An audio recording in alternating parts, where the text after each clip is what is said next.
یہ ہے مقبوضہ بلوچستان۔ آج اتوار 14 مئی سال 2023 ہے۔ بلوچستان ٹوڈے سے آج کے علاقائی خبروں کے ساتھ میں ہوں آپ کا میزبان الیاس بلوچ۔ KHIFC نے 6 نعشیں لیویز فورس کے حوالے کر دیں۔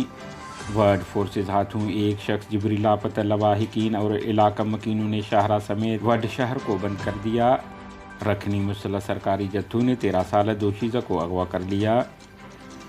کیچ کے علاقہ کولوا جنوبی اور مغربی علاقوں سمیت شاپکول، جت، بلور اور آس پاس کے قصبوں علاقوں میں زمینی اور فضائی آپریشن گزشتہ 2 روز سے جاری ہے۔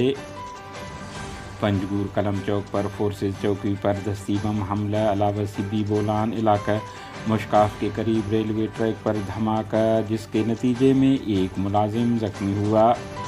پاکستان کے اندرونی حالات نے غیر ملکی سرمایہ کاروں میں مزید تشویش پیدا کر دی ہے، جس سے اس کی مالی استحکام اور دیوالیہ ہونے کے بارے میں شک و شبہات پیدا ہو گئے ہیں۔ یہ بات بلوچ نیشنل موومنٹ BNM کے چیئرمین ڈاکٹر نسیم بلوچ نے اپنے جاری ٹویٹ میں کہی ہے۔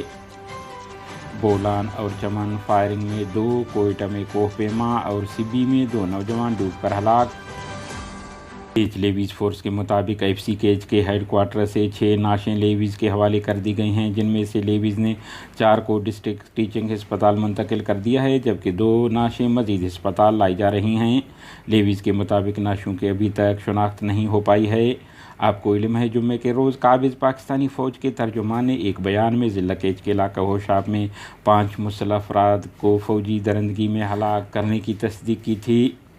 وڈ میں سیکیورٹی فورسز کا چھاپہ، ایک شخص لاپتہ لواحقین نے احتجاجاً وڈ بازار اور کراچی شاہراہ کو بند کر دیا۔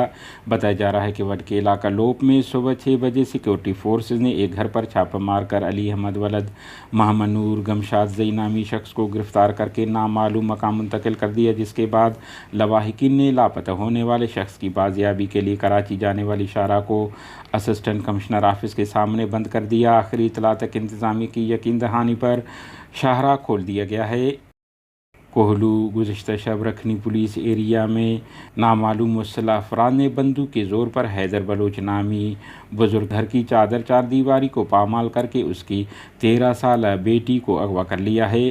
آپ کو علم ہے بلوچستان میں ڈاکوؤں، چوروں کو سرکاری خفیہ اداروں FC اور خصوصاً فوج کی پشت پناہی حاصل ہے، جس کی وجہ سے وہ کاروباری حضرات نہتے لوگوں کو ہراساں کر کے چار دیواری کو اکثر پامال کر کے نوجوانوں سمیت خواتین کو اغوا کر کے لے جاتے ہیں۔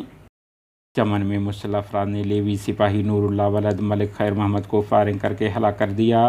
بولان کچھی کھٹن کے علاقے میں حامبی ریسانی میں ناگزیر وجوہات کی بنا پر مسلح افراد نے 25 سالہ نصر اللہ ولد فاضل حامبی کو ہلاک کر دیا اور فرار ہو گئے۔ کوئٹہ پشتون آباد کے علاقے میں کوہ پیما آکسیجن نہ ملنے کی وجہ سے ہلاک ہو گئے ہیں۔ ریسکیو ٹیم نے نعش نکال کر سول ہسپتال منتقل کر دیا ہے۔ ادھر سبی گاج میں 2 نوجوان پانی میں ڈوب کر ہلاک ہوئے ہیں۔